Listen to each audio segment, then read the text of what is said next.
What is going on, guys? Back at it again with another reactions video. My name is Angel. Today I'm going to be reacting to Larrybird's most savage moments. Now with all that being said, let's get to the video. Players often like to compare the good times with today. And to be honest, it sounds like a broken record machine at this point. They often say players today are soft and they can't play in our era and things like that. I'm not about to debate that here, but what I will say is what is probably inarguable is the fact that players talked a lot more smack back in the day. And one of the best to ever do it was the one and only Larry Bird, aka Larry Legend. Today we'll take a look at some of his most savage moments. During his rookie year, Reggie Miller and the Pacers were down 3 points against the Celtics with 20 seconds left in the game. To stop the clock, the Pacers went to the foul game, but unfortunately, they fouled Larry Bird. As Bird went to the line, Miller tried to distract his concentration by getting into his head. He was like, hey. But before Miller even blurted out another word, Larry cut him off and shushed him up by saying, "You gotta be kidding me. Rook, you gotta be kidding me. Rook, I'm the best shooter in the league right now. In the league." In your guys' opinion, let me know down in the comments, who are the top 5 greatest shooters in NBA history? League. Understand? And you're up here trying to say something? Bird would calmly sink the crucial free throws to beat the Pacers 119 to 113. He also dropped 34 points along with 7 rebounds, 4 assists, and 2 steals to send out a major statement to the young Reggie. I think from that moment onwards, Reggie learned to zip his mouth whenever Larry was around. Anyway, guys, off to the next story. In 1986, Larry Bird was at the peak of his greatness, winning his 3rd consecutive MVP, as well as grabbing the Finals MVP trophy while averaging 25.8 points a ball game. He was so good this particular year that on the night of Valentine's, he simply decided that he would not be using his right hand against the Blazers. Here's exactly what he said. "Tomorrow night's the last game of the trip. I'm going to play this one left-handed. Well, at least through 3 quarters. True to his word, Bird broke the hearts of the Blazers on V-Day by dropping 47 points while mostly using his left hand. There's Bird. Bird with the left hand.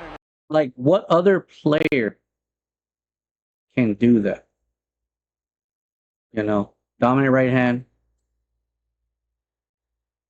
not dominant left hand, but still give you a butt whooping with his left. Like, come on. Steph Curry can't do that.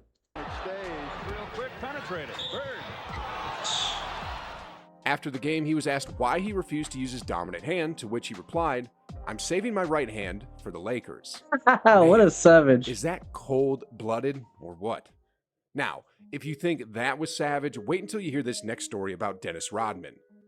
We all know that Rodman has a history of saying unpleasant things, and in Game 5 of the Eastern Conference Finals in 1987, he pushed the boundaries further by saying an off-color remark to Larry. Game 5 at Boston, "I made the most wrong decision that a person can make. At the time, I didn't know any better because I was so used to being in the projects. God, I was young and stupid, so after the game, I said if Larry Bird was black, he would be just an average basketball player. That is what I actually said back then, and I was in Boston."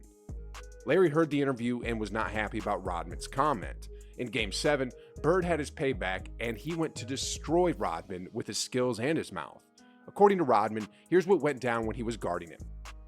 "I would be all over him trying to deny him the ball, and all Larry was doing was yelling at his teammates. 'I'm open. Hurry up before they notice nobody is guarding me.'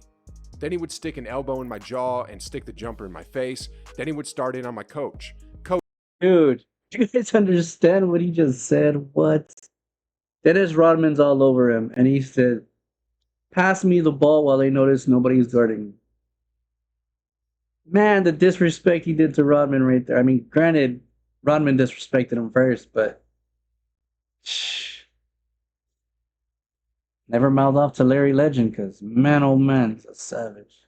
Coach, you better get this guy out and send in somebody who's going to D me up, because it's too easy when I'm wide open like this." What a savage.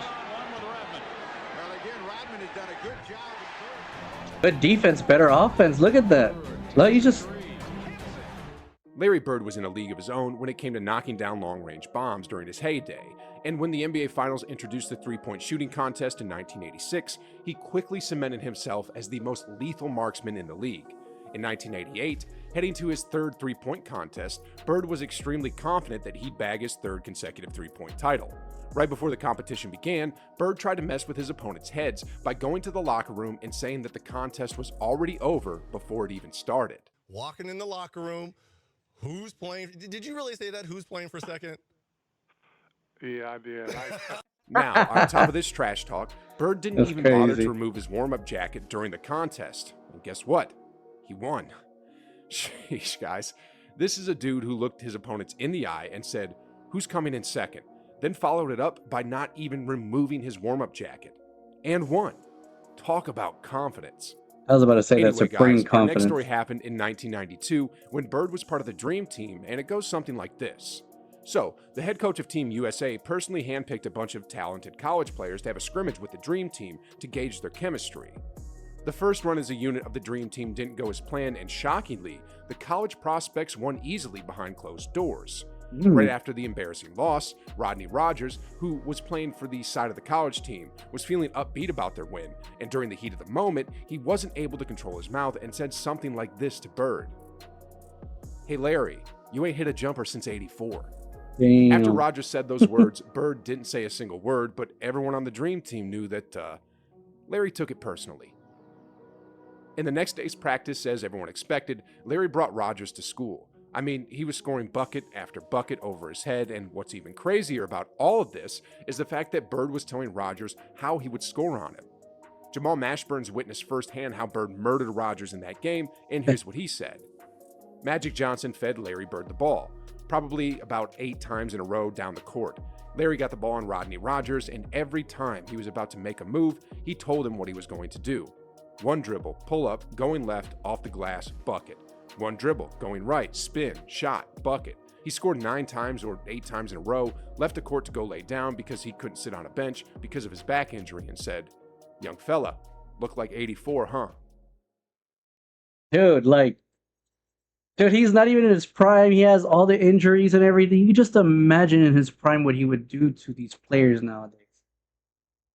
And oh my, he would probably be the best player in the league right now. That's not even a debate. Dominic Wilkins emerged as one of the fiercest rivals of Larry Bird in the mid-'80s, but during his rookie season, he had a rude awakening when he found out that Bird wasn't the kumbaya type of guy that you can easily be friends with. According to the Human highlight reel, Bird rejected his friendly approach during one of their early matchups, and here's the full story in detail. One of the first times I ever played against him, I went out for the opening tip, and I went to shake his hand. He just stood there and looked at me stone-faced with his hands behind his back. I was like, whoa. Then we were getting ready for the tip, and he says to me, "You don't belong in this league, Holmes." I couldn't believe it, but it happened so fast. I didn't know what to think. Then they had the ball, and I was on him, and he said, "I don't know why they got you guarding me, Holmes. You can't guard me." Then swish, he hit a 3. Then he came down again and said, "They made a mistake putting you on me, Holmes," and he took another 3. Though Bird initially got the upper hand, Dominic became so furious with Bird's trash talk game that when the opportunity for payback presented itself, he put him on a poster with a monstrous throwdown. They find Wilkins. Look out. Dominic Wilkins. After that dunk, Wilkins finally earned the respect of Bird, but not without some extra dish of trash talk in the end. According to Dominic, Bird got the last laugh. He got up and said, "I like you, rookie. You've got guts." I was happy for a second, and then he said, "But I'm still going for 40 on you tonight." True to his word, Bird would deliver yet another big game and grab the win for the Celtics, and though he only managed to score 39 that game, he proved once again that you can't outclass Larry Legend, Only even 39. if you're as legendary as Dominic Wilkins. Anyway, on to another story here. Larry Bird is a competitive guy, as we can all see, and in this tale, he wanted to prove that he's the greatest Celtic ever. You see, at the time, the Celtics' record for most points in a single game was held by Bird at 53 points. But then on March 3rd, 1985, his teammate Kevin McHale scored 56 points, and then after that, Bird pretty much echoed what Thanos said to Thor. He didn't say, "You should have gone for the head," but he did say, "You should have gone for 60.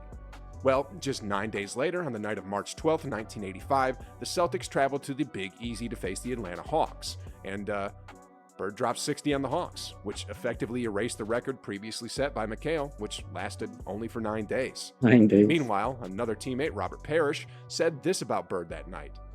He told us at halftime that nobody could stop him, so just give him the ball and get out of the way.